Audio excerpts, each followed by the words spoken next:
So today I'm going to be addressing students and people who are already in the trade and know what they're coming with and designing and everything. I'm going to be talking about design thinking and human-centric design. And as this conference is all about identity and creativity, now I think both of them can be handled much better if we actually add on the design thinking aspect of it.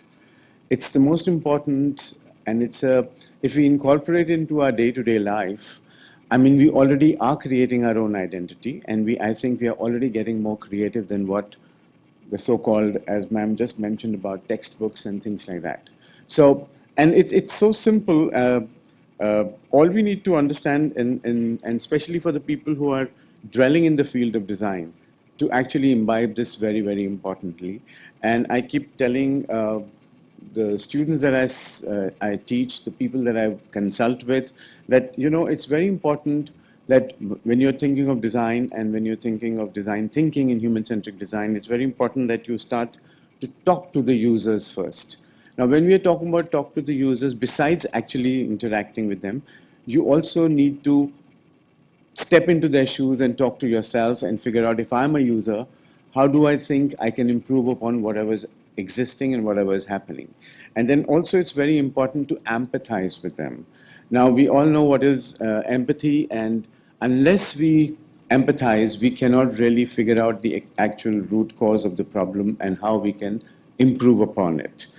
Also very important in design thinking is segmentization. Now, when we are talking about segmentization, we are now talking about all kinds of lifestyles, all kinds of income brackets, all kinds of users, all kinds of products that we are thinking. So we need to segmentize on all those lines as well. And of course, when we are segmentizing and when we are empathizing, we also need to understand the user's needs and their desires and their wants. Once we have understood all this bit of it, we then already start to come out with design solutions. Now, it could be a design solution, could be in a product, or it could be in a lifestyle. Now, when I mean lifestyle, I'm trying to talk about the kind of life that we lead. All right. Now, that would also include the service sector, in which we are now talking about the kind of restaurants we design, the kind of gyms we are talking about, the kind of interiors. I mean, I was just talking to one of the faculty here, who incidentally is also my ex-student, and we were talking about interiors. Now, even in interiors, you really need a lot of design thinking. Even if you take the case of an auditorium, we need to understand who are we addressing it, when are we going to use it, how are we going to use it, and all those kind of things. I have these, I'm reminded of an exercise which I was made to do nearly about 40 years ago, and it was about tuning fork. I mean, they gave me this tuning fork and they told me to come out with 40 different designs, keeping the shape of the tuning fork the same. All I could do was I could enlarge it, reduce it, expand it, or whatever. So when I was doing that, I actually thought about how human-centric I can make it. And that's when my design thinking and everything walked in here. So because I needed to understand that whatever design I do has to have a purpose. It also has to have the ease of handling, because that's another very important aspect. And obviously, it has to have an objective, it has to be aesthetic, and it's fulfilling some kind of a need, want, or a desire. And besides all this, also, it has some economic and socio-cultural reference or validity to what we are making. Yeah, and that's when I realized that I really need to make a product which has a purpose, objective, function, social reference, and aesthetics. Now, when we were doing this, I mean, one of the things that I kind of worked out was a baby walker.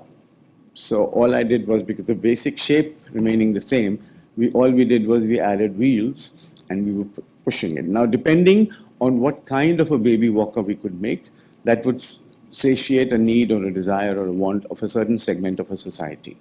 So based on that, the design process, according to me, works and helps. And I'm sure some of you who are students here would also have questioned or were asked or questioned about the fact that why you're doing this.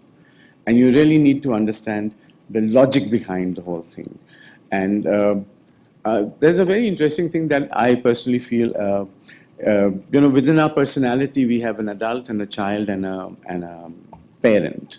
So our parent recordings begin while we are in the womb of our mother.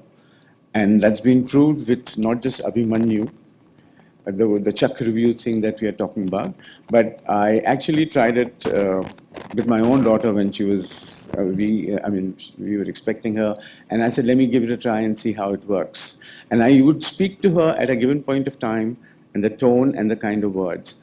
And when she was born and when she would cry, I would speak the same words to her, and she would be calm. So, and besides that, all the do's and don'ts that we encounter are the parent recordings that we have within ourselves. And then we have a child, which is very reactive to a situation like a child is. And as they say, contra-suggestion works with children. So it's a very inherent part of them to do what they really want to do. And they want to question, but we do not let them question because we stop them by being a nice parent and we say, don't touch that socket. Now, he doesn't know what that socket is. But all he knows is that there's a little white thing with 3 holes and that's dangerous. But then that curiosity to go and touch it again and again is what makes a child a child. And then, of course, we have an adult who uses logic and reason and all kinds of things to go in life. Now, what I would like and what I would suggest and what I would talk in design thinking is, please let your child be in the forefront. All right? The minute you have that child in the forefront, you are excited, you are happy, you are trying newer ways, you have no preconceived notions about what that product should be. Because children usually, even if you give them a pencil, they know exactly their way of handling it. And if you observe and if you try and see, it actually tells you, yeah, it could be used this way as well, but I never thought about it.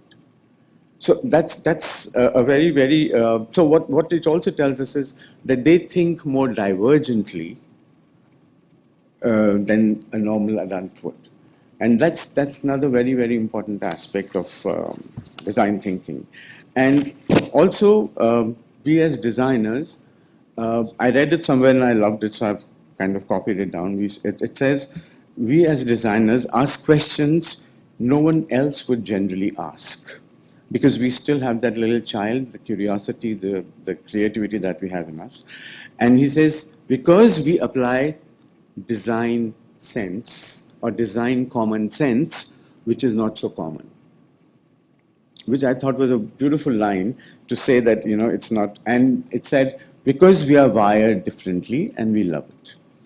And surely enough, any designer all of you who are pursuing this course in design, you definitely are a little wired in a different manner. And we began this conference with the fact that it's all about identity.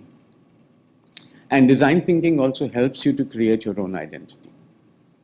Okay? Because people who follow the rat race, people who do not think about what they're doing, they're not noticeable. But the minute you start to, even if it's you yourself, and I give this example to a whole lot of people when I do packaging and when I do everything, I said it's so important and so relevant as to how you present yourself. And the way you dress up, the way you carry yourself is what tells you and creates that identity. And that's what makes you a little different from the others in a room or in this thing. And also what design thinking tells us is that it helps us to look at a problem in a more telescopic manner rather than a microscopic manner. So we see a larger picture. And this reminds me of another, I want to give an example because we did it in a class, and I was in fact telling Anuj on the way that, I had asked some of my students to, the brief given to them was to design a container. And most of the people actually thought of just a water bottle. And a liquid could be just about anything. So finally we made them work and everything, and then they came out with other containers as well. So now, giving an example of this, so we were talking about an olive oil container. Now, when we are talking about an olive oil container, then I asked them, who's the user? And how is he going to use? So we came out with 3 different uses of that thing. One could be in home, one could be in a restaurant, and one could be with a chef. Now, all those 3 containers have to be different because their usages, the people, the client, the everybody, and that's where your design thinking works in. Because that's the minute you put yourself in the user's shoe, you know exactly how I'll be able to handle it. Just to tell you that empathizing is another very important thing. You know, you really need to walk that little mile in the user's shoes. Feel their pain, feel their desire, feel their want. And only then you'll be able to come out with something which is very nice. And another thing which is very important is observation. Now, when I've written about product and the user. So observation in both the aspects is very important because products which are already available, are they good, are they bad, how can you improve upon them, how can you put in your design thinking, and users is all about, again, as we discussed, that you know who you are doing it for. You really need to observe, and you really need to observe their lifestyles, the kind of workspaces that they're in, the kind of things that they use, and where they use, and how they use, and all those kinds of who, what, when, where, how. If we answer these questions, I'm sure you're already happening in a nicer manner. So what I really wanted to say was that design thinking is generally not only about making a new product, but it's also about creating a user experience. Now that is very, very important because the minute you create a user experience, you're not only enhancing your product and your sales and your design, but you're also helping the user understand that you know somebody listens to our thought and somebody listens to this thing. And yeah, because at the end, I think I should sum it up and I should say that I hope whatever I spoke right now made a little sense. I want all of you to think that how can I be a better human-centric designer? Thank you so much.